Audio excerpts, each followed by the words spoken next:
What's good? This is Nigel. Thanks for tuning in to another episode of the Uplift Fitness Club podcast.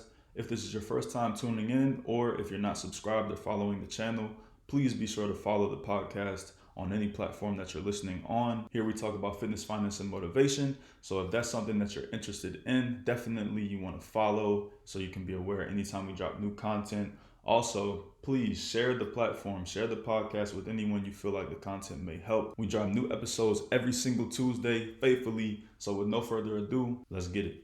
A lot of black relationships start off in trauma. So then you bond based off of a traumatic experience. Right.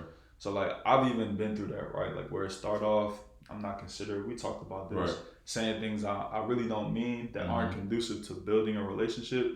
But then the only time that I'm viewed as attractive is when I'm doing those toxic behaviors. Right. So, I mean, loving basketball, The Wood probably got something in there like that. Right. Yeah, the main character, Tay Diggs. Yeah. Out the night before, Yeah. strip club, he the main one. What's up? Yeah. You know what I'm saying? That's what they portray us to be. We can't control ourselves sexually. We got no financial education. So why would you invest in a black man when he ain't gonna do nothing with the investment you give him? What's going on, people? This is Nigel. This is Brad. And this is the Uplift Fitness Club podcast. 2 years ain't that long. It ain't that long. 2 years ain't that long. 2 years ago, you was broke. Right. Hold up. You had just started It was saving. 2019? I don't know. 2 years ago was 2019, right? 2019, 2 years ago. I didn't even have a job. You have a job? Did I have a job? 2019? I think you I started. think it was 2018. 2019 I was at PepsiCo, right? Yeah, Sure. that was 8. That was 18. That was 19. That was 19. That was 19. I was at PepsiCo right now at this time. That was 2 years ago. 19. And I had 2 it years probably ago. like, I think I had at this time, I probably had like 7 bands in my account. Started stacking up. Yeah. Though. But it was. But it was, it said about 7 bands in my name, and I was getting ready to cry every evening. Getting ready to cry every night I went to work. So 2 years, man. That shit went by quick as hell. All right. Yeah. 2 years from now, you free mind, man. Yeah, when you working on it, because it went by fast, but it's like, dang, so much has gotten done. Like, done in 2 years. A lot of shit That's done happened. crazy. A lot of stuff done happened. I gotta stop cussing so much on the podcast, man. 'Cause when we get the well-oiled machine, Yeah. I can't be having people editing out 15, 20, 30 curse words. And I'm just going to make the show. Anyway, what we talking about, man, we talking about the myth of 7 to 1, right? Yeah. So male to female in the world, I'm going to get rid of this page. What do you think the ratio is between men and women in the world? In the world, Yeah. I would have said there would have been like 1 to 5. So this is 1 man, 5 women. 5 women, yeah. Okay. So what you basing that off of? Just life. Like, what I've heard, hearsay, Right. I don't know if I heard it from the news or school, but I just always heard that there's more women than men. than men. Right, and then so I've talked to probably like 5 people about this, just getting a perspective, right? Yeah. And I've heard 2 to 1, which is the most reasonable answer. I've heard 3 to 1. I've heard 7 to 1, 5 to 1. Person in my past was dead set telling me ain't no way it's 7 women to 1 man. Yeah. Now, I went ahead and did the research, right? Because in the world, in life, we gotta have what's called an objective reality. Right. Okay? The objective reality just says that me and you can both agree that this thing is true. That's why we have math. That's why we have the alphabet, Right. language. Because if we can't agree that this, or let's say red is red, we can't agree on nothing else. We can't move forward till everyone understands that this is 1 + 1 is 2, baby. That's 8. You got if you think it's 3, you done. Right.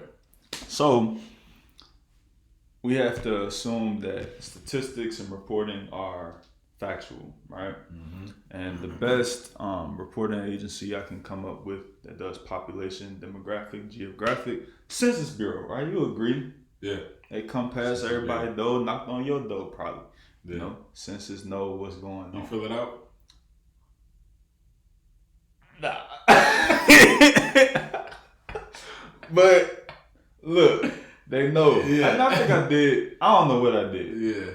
I don't know what the hell I did. I was also living in the campus housing too. Mm-hmm. So I think they got me. Yeah. But I be trying to be off the grid. We ain't talking about me. We talking about they know what's going on, man. So black men to black women, what do you think the ratio is for that? I would have said about 3-1. 3-1. This is in America. We're not talking about the whole world. It's in America. I would have said 3-1. All right, so we're gonna narrow this down to. I got all ladies in my family. Right, I got a lot of ladies in my family too. Yeah. Which made me believe that even more. Right. I'm like, dang, it gotta be real. Like, Yeah. More aunts, more female cousins.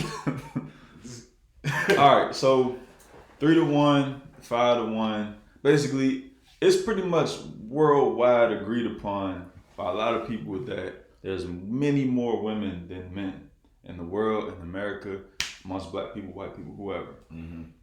I'm here to detest and debunk that statement. I did my research, man, and we're gonna narrow this down not just to population and demographics, but also to dating criteria or dating attributes, right? So between 18 and 39, I just picked that age range because it made the most sense. You know, 40-year-old might date a 20-year-old. You know, you probably ain't gonna go all the way up to 50. Sometimes they do, but that's a sugar daddy situation. We ain't gonna talk about that. So 18 to 39, the total amount of black people in America, 13.9 million. Okay. Of that 13.9 million, the total black male population in America is 6,600,060. I think I said that wrong, but it's about 6.7 million black men in America. So out of 13.9 million, it's 6.7 million black men. Total black female population between 18 and 39 in America, 7.3 million. So 6.7 million, 7.3 million. The ratio is approximately 1 to 1.1. So it's damn near 50-50. Right. This myth about it being 7 to 1, I believe, is propped up by a lot of people who stand to benefit from that mentality, that thought process existing. We'll get into that, right? Yeah. So what do we do with that information, right? 1 to 1.1. How does that change your perspective as far as, you know, the availability of black women in America? It's or for the perspective, I mean, it's not as much. It's not as much as I thought. Right. Right. So, I mean, 1 to 1, that basically mean like, you know, I've heard 7 to 1 as a justification for polygamy. Like, you know, man can have 7 women because, shoot, we already outnumbered. Right. If I could afford it, hey, we go ahead and do it. Right. I ain't got nothing against, you know, people who their religion, they do polygamy or anything like that. But if you have this abundance mindset to where you feel like it's always more, then I feel like it incentivizes you to never settle down. Right. Because it's always, hey, we got the advantage as we get older. Hey, find one. Long as you own your physique, you know what I'm saying? You own your finances. It's an appreciating asset.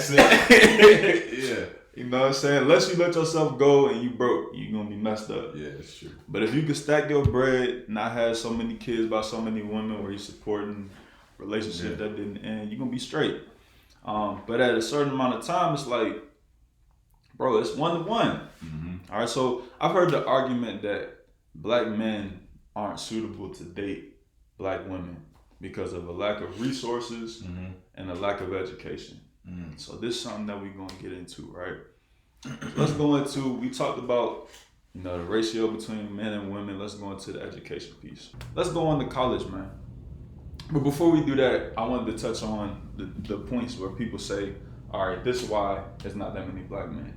They say we die sooner, right? Yeah. You know, gun violence, heart problems, hypertension, all kind of stuff. Salt. Right, that gout. We die sooner and we get incarcerated at a much higher rate. Both things are true. Average male life expectancy is about 7 to 8 years younger than women. But we live long. Right.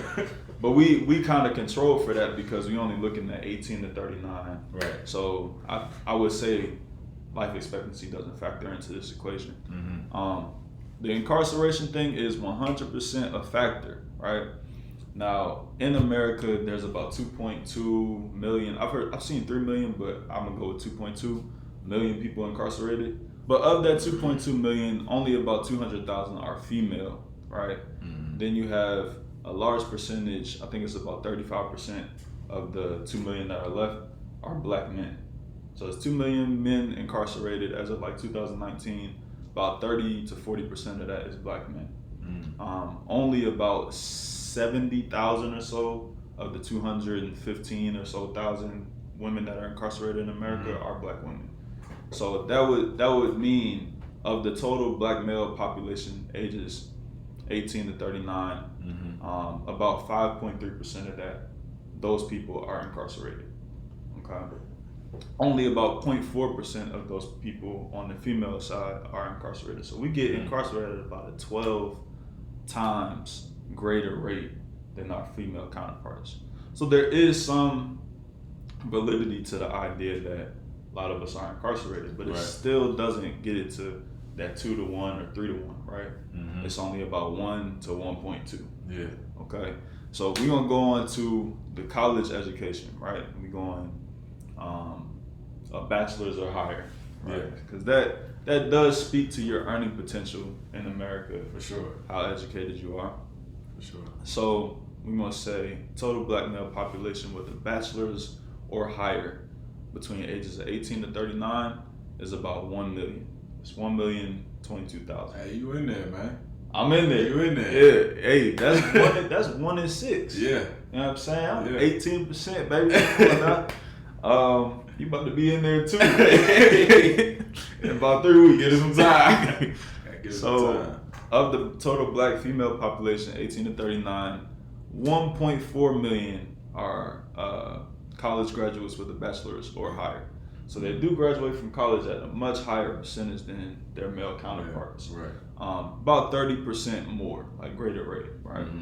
So what does this then do to our earning potential? Okay. We're gonna scroll down. PepsiCo. Because what we didn't take into account, right, is you got black people, or you got people in general that get professional certifications. Right. You know what I'm saying? You know a little something about that. A little bit. You know, you got people who might just be entrepreneurs. You got people who learn the trade. You know, right. A lot of these things do factor into your earning potential. Shout out to Brock Phillips. Brock Phillips, business owner. I don't even think he didn't go to college. Nah. Right. So let's go high school graduates, no college. This is black men, high school graduates, no college. This is their weekly earning, the average. So the mean, or I think it's is it the median or median earning. So that means it's I think that's the number in the middle, right? The median? Yeah. Okay.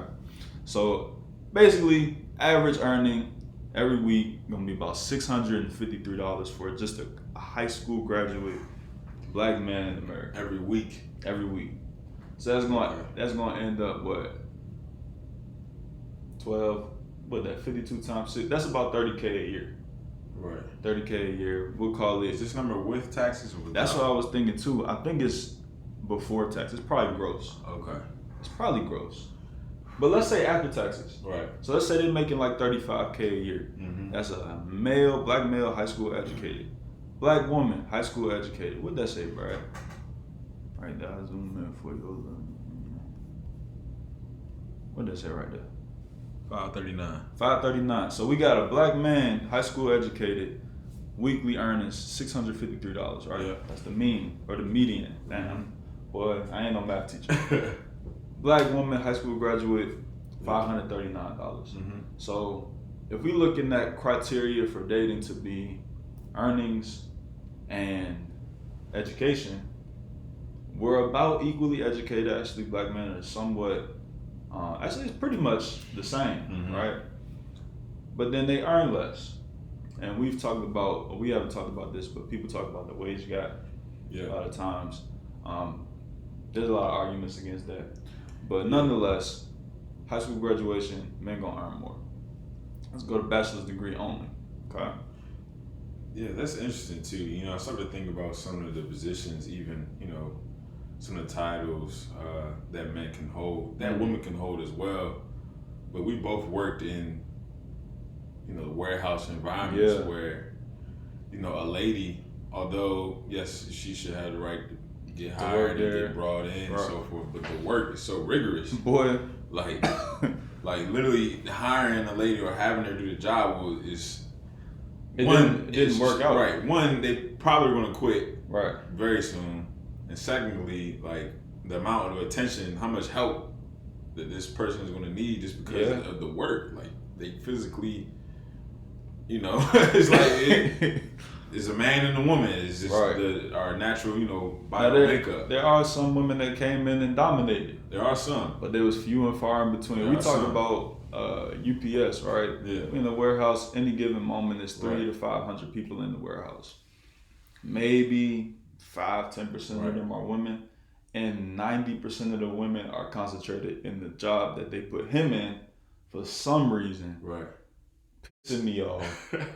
Small sort. Throwing envelopes. Yes. I'm downstairs with 200-pound trampolines. Nothing but trampoline. Everybody from Laurel, because all of Laurel went there. Yeah. Was asking me how I get upstairs. Bruh. I said, look, y'all came in here trying to act swole. Nah. I came here. I just want a job. Man, you was 6'3". That's all they need to see. No. Man. They looked at me like, man, you got a future. Small sword. Man, hell no. Man, I was so mad, bro. Let me get good leg action. Go downstairs. That's how I would have hired you. I'd have looked at you, hey, you gonna be perfect. We're gonna put you in the truck. Hey. Offload. Come on, turn around. Let me get it. It's literally like that though. They take one look at you, that's where you're gonna go. You a man, you big, especially if you big. Yeah. They're gonna put you right in the unload or the load, maybe the sort if you smart. Yeah. All right.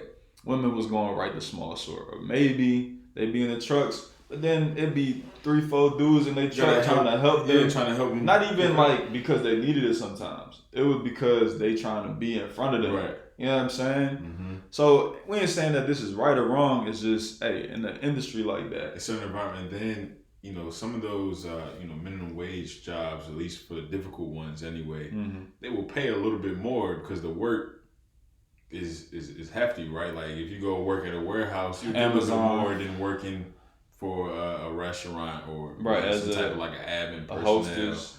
Right. Yeah. Because nobody won't be picking up boxes and slinging heavy weight. And that's one of the arguments against the wage gap. And if you look at certain statistics, numbers will do whatever you make them do. Mm-hmm. So you can have an argument that supports women don't earn the same for doing the same job. You can have an argument against it. I don't know because I ain't look at the facts, but it is factual that like there's some jobs that women typically don't take.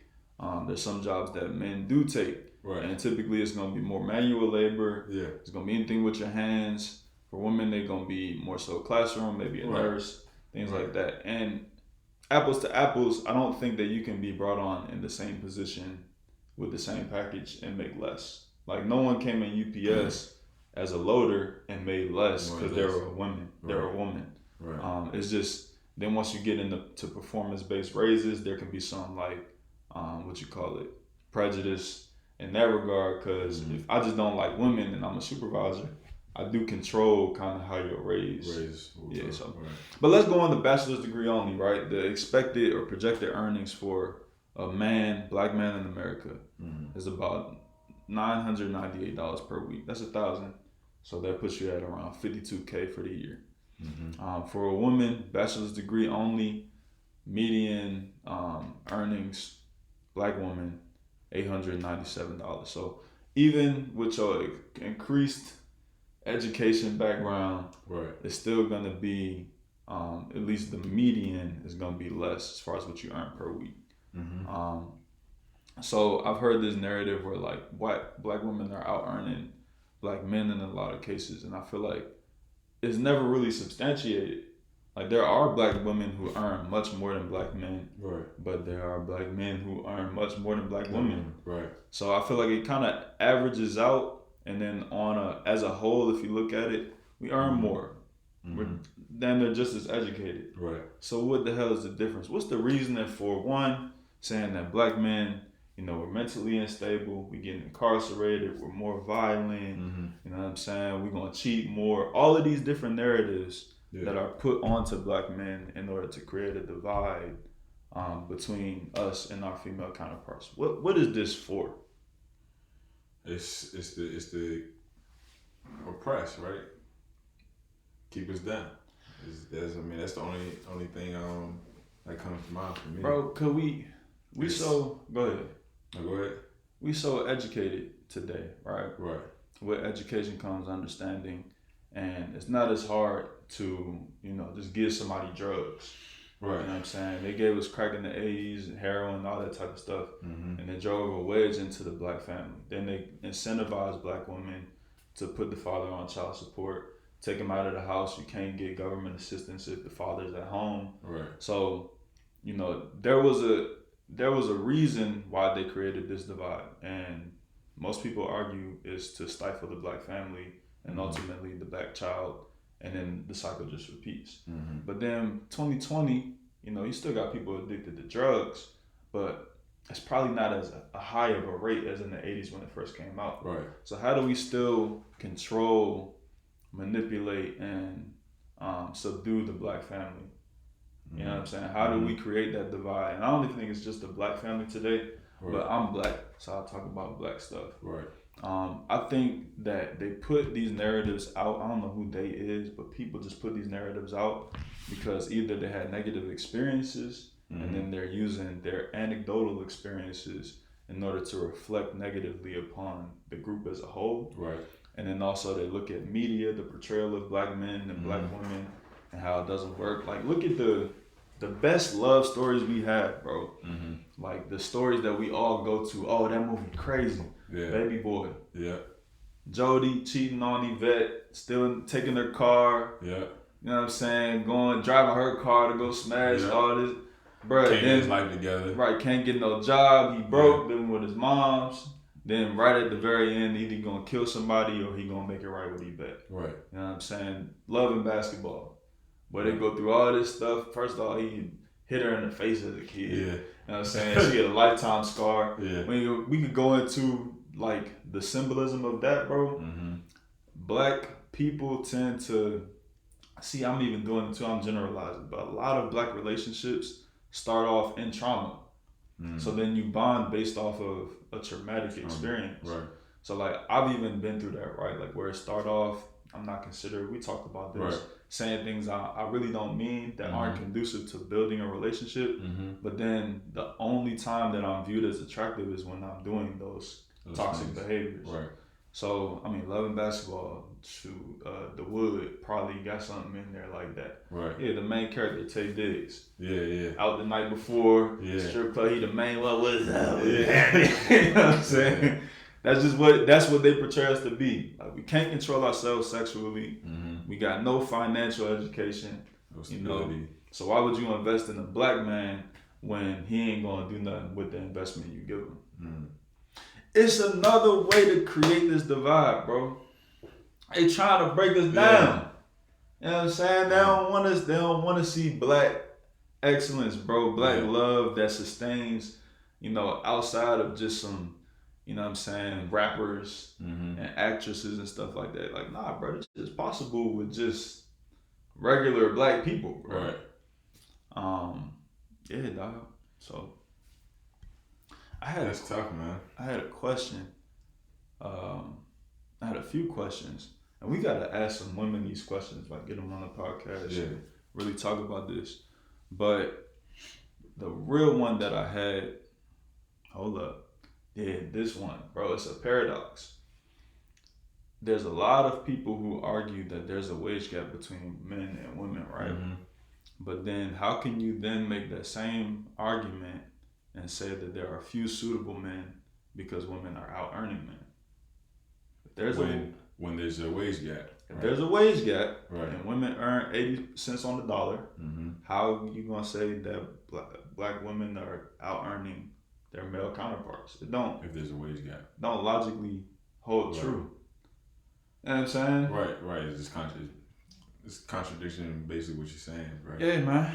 So it's like, I don't know. What do we do in response to what we know is happening? Like, you know what I'm saying? Like, I don't know. I feel like there's so many factors that are going against black families. Like, I don't know, bro. What the fuck do we do? I think the first thing we do is, what we're still doing today is educate ourselves. Yeah. Educate ourselves and keep moving forward. We're trying to build a new generation, right, and a new future for our children. Yeah. And that's pretty much it, man. There's nothing we can do besides move forward. Not too much backtracking we can do. We can study all day and, look at all the things that was done and all the things that were put in place, in the past to continue to constrain us. But, unless you're going to get into the politics right. and try to fight the past bills and so forth, the media. Yeah. If you're not going to get in that realm, the only thing you really can do, in my opinion, is work on yourself. Right. Because we are the statistics. Like, yeah. We are this. Everything that we're studying, we're a part of that. Right. Yeah. So we all individually, as black people as a whole, work on ourselves. Yeah. We can change that, and then probably, of course, it won't be with our generation. It might not even be with our kids, but the generations down the line, a lot of stuff can shift. They can look back like, dang, the 90 babies really did that. That's where it all started. Where that change of mindset really shift. That's it, man. Education, knowledge changes everything. So it's just we just gotta read more, man. That's all it is, man. Read more. You gotta read more and put it in motion. Yeah, you gotta just keep going. I think, in the past,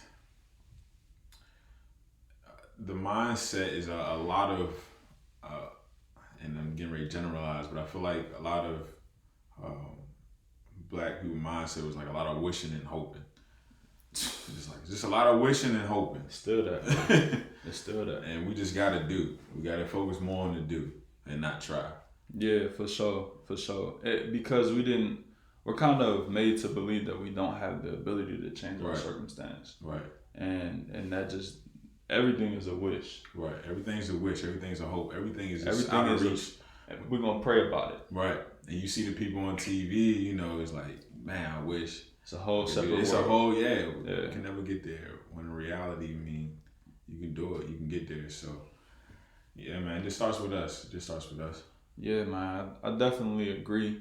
And I think I'm a empathetic person, but like, I don't know, like person to person, I'm not very empathetic. Mm-hmm. But as far as the black experience, I'm very empathetic to that. Mm-hmm. And I want people to do better. I want people to want better.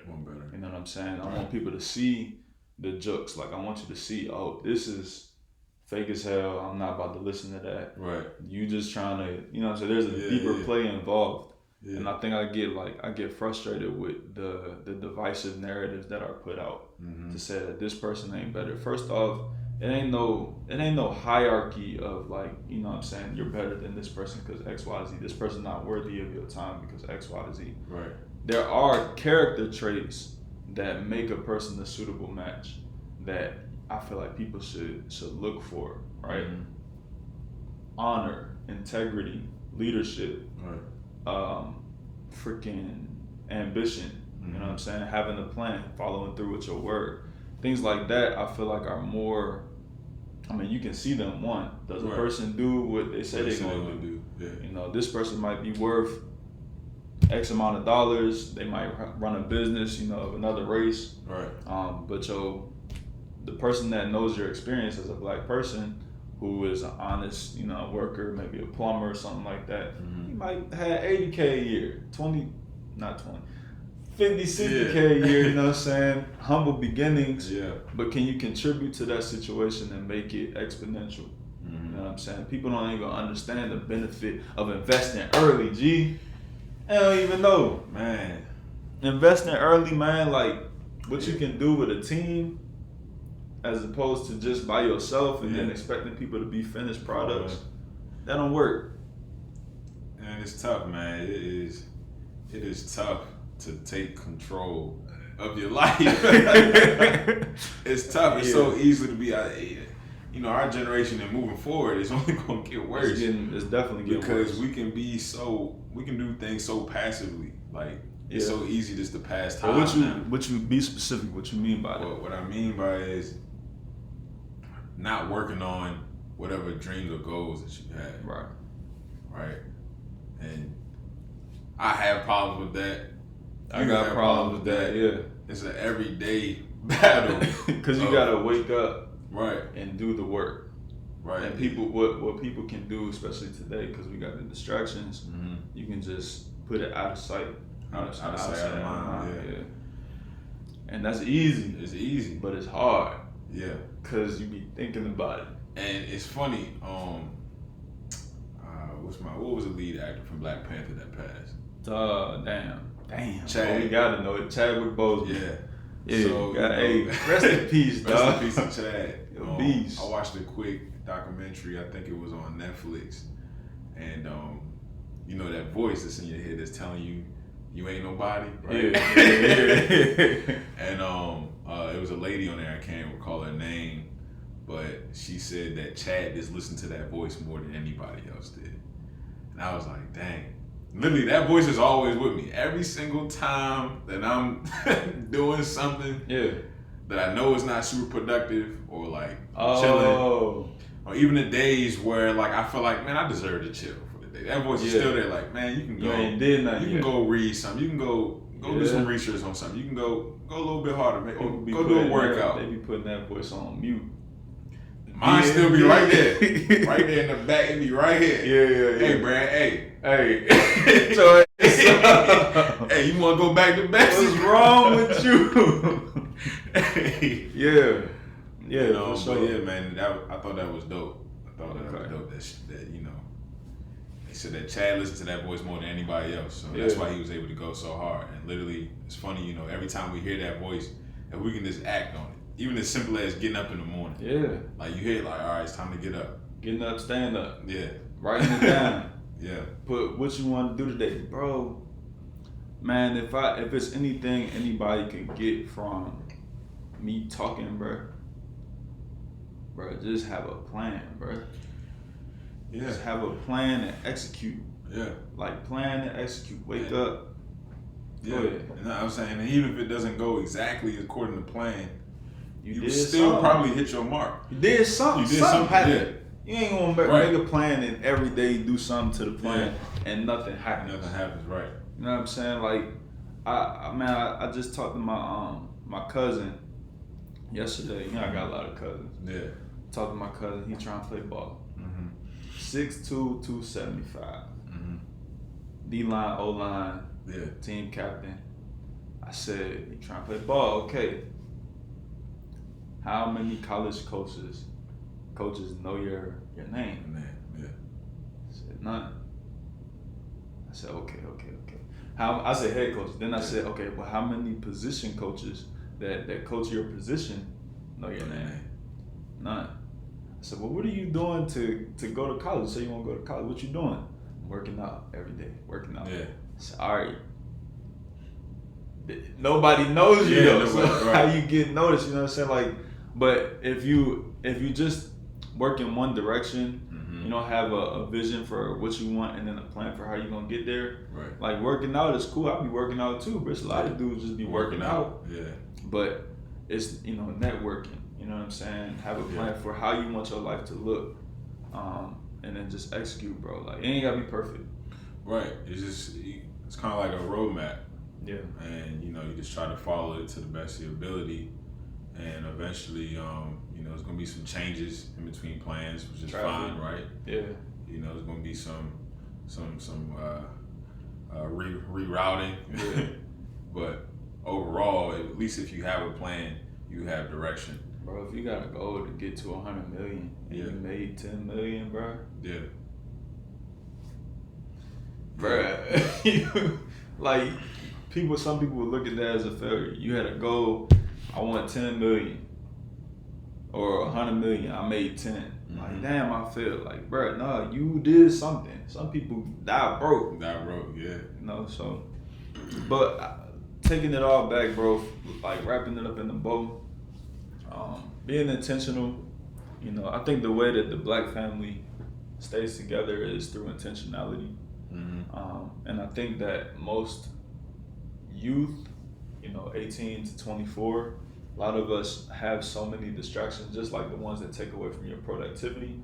They take away from your viability as, in the dating market. Like, you have a kid early, it significantly changes, what you can expect to find in a partner. Because now you got to find somebody who fits all your criteria and is cool with helping to raise a child. Right. Not saying it can't happen for you, but, just having frivolous sex, you know what I'm saying? Having that as your objective. Right. You know what I'm saying? Dating hella people, being secretive about this person, having side dudes, side girls, like all of this stuff is counterintuitive when, you say you want Black family, you want love, not even just Black love. Like if you want a marriage, like a relationship that leads to marriage, right? A lot of us are not behaving in the way where that's gonna happen. Right. To get that outcome. Yeah. Yeah, so man. Be intentional, man. Take them steps. Think, am I the type of person that, the person I want would want? Mm-hmm. You know what I'm saying? If you're not, just start to behave in some of the ways that person would want. And you'll become that person, man. Right. Yeah. I mean, that's the juice. That's the juice on it. Just start acting. That's the juice on it. I mean, it's tough. I don't know if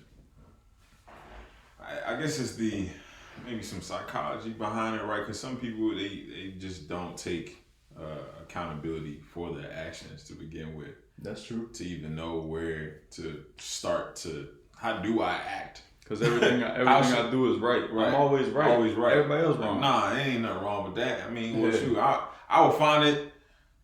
True love, any type of way, whether I'm going out here doing it this way or doing it that way. Because we talk all of these fallacies, like, you know what I'm saying, like the dogma is just like the way of thinking. It can get like one-sided, you know. It was a patriarchal society for tens of thousands of years. Yeah. Now all of a sudden, past 100 years, women got rights. So, what happens is like there's an overcorrection. So everything that you do, it's like when you get cheated on. You know what I'm saying? You find out your partner been cheating, God forbid. And then if you take them back, it's going to be an overcorrection. Everything that person does is going to be viewed with a magnifying lens. Right. Oh, was that? Why you ain't calling me? You ain't text me back. We ain't doing that. Nah, you know what I'm saying? So when women for real were subjugated, like treated as property less than 150 years ago, probably even less than that. So once they get complete freedom, now there's like this overcorrection where everything that men do are looked at as like, with a magnifying glass. Right. Are you policing women's bodies? No, I just don't want my girl to be at the club with everything out. Right. You know what I'm saying? There's a difference. There's a difference. Like, are you you're a misogynist because you feel like women have roles? Like, nah. We gotta like evaluate the information that we're given. Like, men should never show emotion and like just evaluate the things that you were given for merit, and then you can kind of like if you can be honest and objective, then you can find what you truly believe in and what you are just being fed. And spit out the bad, you know what I'm saying? Spit the bones out, true meat. Yeah. Yeah, man.